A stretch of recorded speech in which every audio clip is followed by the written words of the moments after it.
والعاقبۃ للمتقین والصلاة والسلام علی اشرف الانبیاء والمرسلین اما بعد فاعوذ باللہ من الشیطان الرجیم بسم اللہ الرحمن الرحیم اللہم صلی علی سیدنا و مولانا محمد النبی الامی وعلی آلہ وصحبہ وبارک وسلم وصلی علیہ۔ اللہ رب العالمین سورہ حجر آیت نمبر 4 اور 5 کے اندر ارشاد فرما رہا ہے، وَمَا أَهْلَكْنَا مِن قَرْيَةٍ إِلَّا وَلَهَا كِتَابٌ مَعْلُومٌ مَا تَسْبِقُ مِنْ أُمَّةٍ أَجَلَهَا وَمَا يَسْتَأْخِرُونَ۔ اور ہم نے جو بستی ہلاک کی اس کے لیے ایک مقرر مدت لکھی ہوئی ہے، کوئی گروہ اپنی مدت سے نہ آگے بڑھے گا اور نہ پیچھے ہٹے گا۔ وَمَا أَهْلَكْنَا مِن قَرْيَةٍ، اور ہم نے جو بستی ہلاک کی۔ اے حبیب مکرم صلی اللہ علیہ وآلہ وسلم، آپ سے پہلے جن بستیوں کے باشندوں کو ہم نے ہلاک کیا ان کے لیے ایک معین وقت لوح محفوظ میں لکھا ہوا تھا۔ ہم نے انہیں وہ وقت آنے سے پہلے ہلاک نہیں کیا، اور جب وہ وقت آ گیا تو ہم نے انہیں تباہ و برباد کر دیا۔ اے حبیب مکرم صلی اللہ علیہ وآلہ وسلم، اسی طرح مکہ کے مشرکوں کو بھی ہم اسی وقت ہلاک کریں گے جب ان کا لکھا ہوا معین وقت آ جائے گا،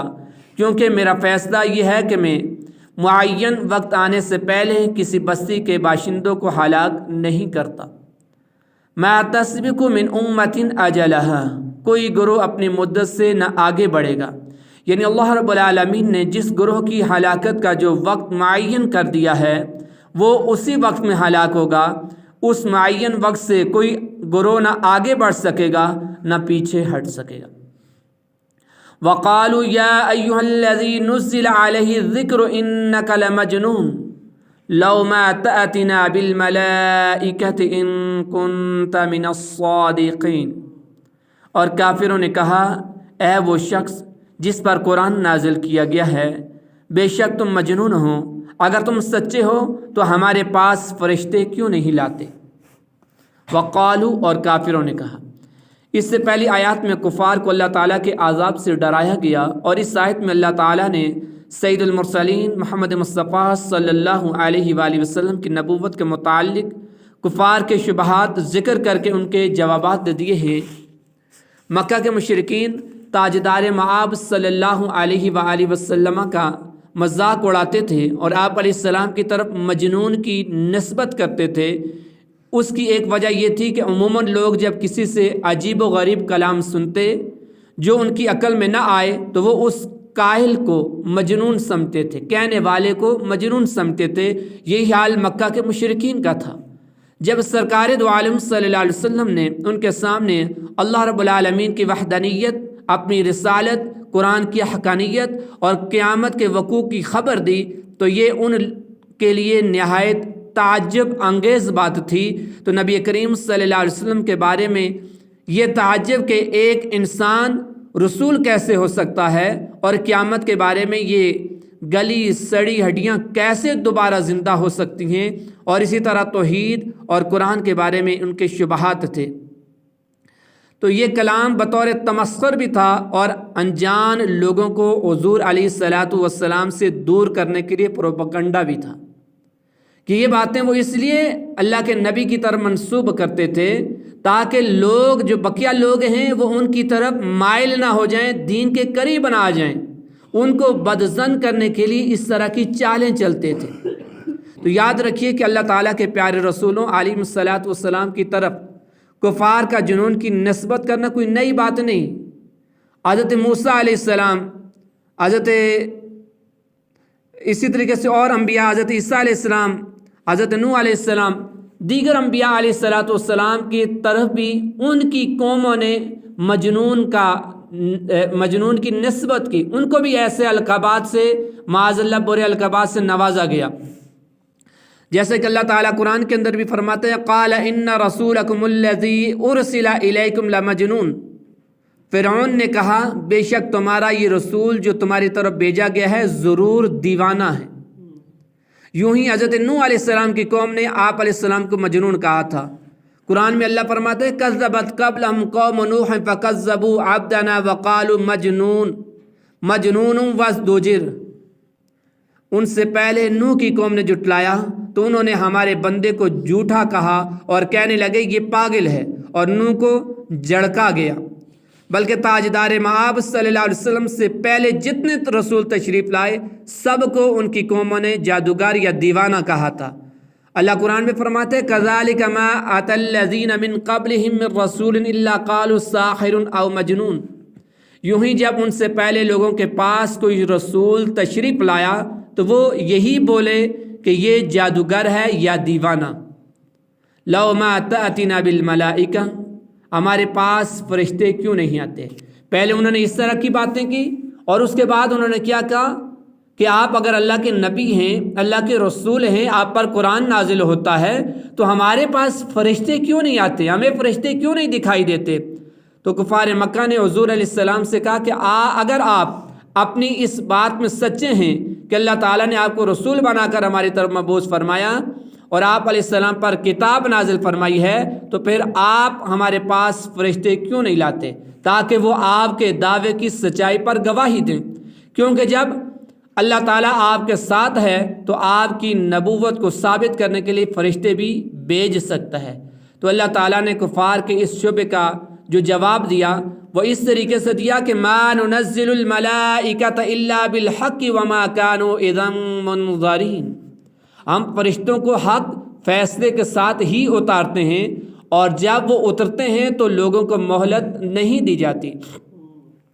ما ننزل الملائکۃ الا بالحق، ہم فرشتوں کو حق فیصلے کے ساتھ ہی اتارتے ہیں۔ اس آیت کا مفہوم یہ ہے کہ اللہ تبارک و تعالیٰ کا اپنی مخلوق کے معاملے میں قانون یہ ہے کہ وہ فرشتوں کو ان لوگوں پر ظاہر فرماتا ہے جن کی طرف اللہ تبارک و تعالیٰ کا پیغام پہنچانا ہو یا جن پر عذاب نازل کرنا مقصود ہو۔ اگر ان مشرکین کے مطالبے کے مطابق اللہ رب العالمین ان کی طرف حضور علیہ الصلاۃ والسلام کے ساتھ نشانی کے طور پر فرشتے بھیج دیتا اور اس کے بعد بھی وہ اپنے کفر پر قائم رہتے تو پھر انہیں مہلت ملتی، نہ ان سے عذاب مؤخر کیا جاتا، بلکہ سابقہ قوموں کی طرح یہ بھی اسی وقت عذاب میں گرفتار کر دیے جاتے۔ لیکن یہ امت قیامت تک باقی رہے گی، اسی میں بہت سے لوگ اللہ تعالیٰ کی عبادت کرنے والے اور اس کی وحدانیت کا اقرار کرنے والے ہوں گے۔ اس لیے کفار کا یہ مطالبہ منظور نہ کیا گیا، یعنی ان پر اجتماعی عذابات نازل نہ کیے گئے۔ کہ طائف کے میدان کے اندر جب اللہ کے نبی صلی اللہ علیہ وآلہ وسلم تشریف فرما ہوئے لوگوں کو حق کی تبلیغ کی تو وہاں کے لوگوں نے جب آپ علیہ الصلاۃ والسلام پر حملہ کیا اور آپ علیہ الصلاۃ والسلام کو تکلیف پہنچائی، زخمی کیا، تو فرشتے اللہ کے نبی کی بارگاہ میں آئے تھے اللہ کے اذن سے کہ اللہ کے نبی اگر آپ ہمیں اجازت دیں تو ہم ان دو پہاڑوں کو ملا دیں اور ان بستی والوں کو ہلاک کر دیں۔ تو اس وقت اللہ کے نبی علیہ الصلاۃ والسلام نے فرمایا تھا کہ یہ لوگ مجھے نہیں پہچانتے، ہو سکتا ہے کہ ان کے آنے والی نسل، ان کے آنے والی اولاد اللہ کی وحدانیت کی پرچار کرنے والی بن جائے، اللہ کی توحید بیان کرنے والی بن جائے اور میری رسالت کا اقرار کرنے والی بن جائے۔ اللہ کے نبی صلی اللہ علیہ وسلم نے ان کے لیے دعائیں کی کہ اے مولا تو انہیں ہدایت عطا فرما۔ یعنی اللہ کے نبی صلی اللہ علیہ وسلم تمام امت کے لیے، تمام جہان کے لیے رحمت بنا کر بھیجے گئے، اور اللہ کے نبی صلی اللہ علیہ وسلم ہر انسان کے لیے چاہے مسلم ہو غیر مسلم ہو رحمت ہیں، اور رحمت کا تقاضا بھی یہی ہے کہ لوگوں سے درگزر کیا جائے، لوگوں کو معاف کیا جائے۔ تو اللہ کے نبی صلی اللہ علیہ وسلم نے طائف کے میدان والوں کو بھی معاف کیا، فتح مکہ کے موقع پر بھی لوگوں کو معاف کیا، عام معافی کا اعلان کیا، اور غزوات کے اندر جو قیدی بن کر اللہ کے نبی کی بارگاہ میں آتے تھے اللہ کے نبی ان سے بھی درگزر کا معاملہ فرماتے تھے۔ تو بہرحال کہنے کا مطلب یہ ہے کہ اجتماعی عذابات اگر کسی اس امت پر نہیں آتے تو یہ رسول اللہ صلی اللہ علیہ وسلم کے تصدق سے نہیں آتے، اور اس لیے نہیں آتے کہ یہ امت باقی رہنے والی امت ہے، اور اس امت کی جو ذمہ داری ہے وہ انبیاء والی ذمہ داری ہے، کہ جو ذمہ داری انبیاء علیہم رضوان کو دی گئی تھی وہی ذمہ داری اس امت کو بھی دی گئی ہے، امر بالمعروف و نہی عن المنکر کی، کہ یہ امت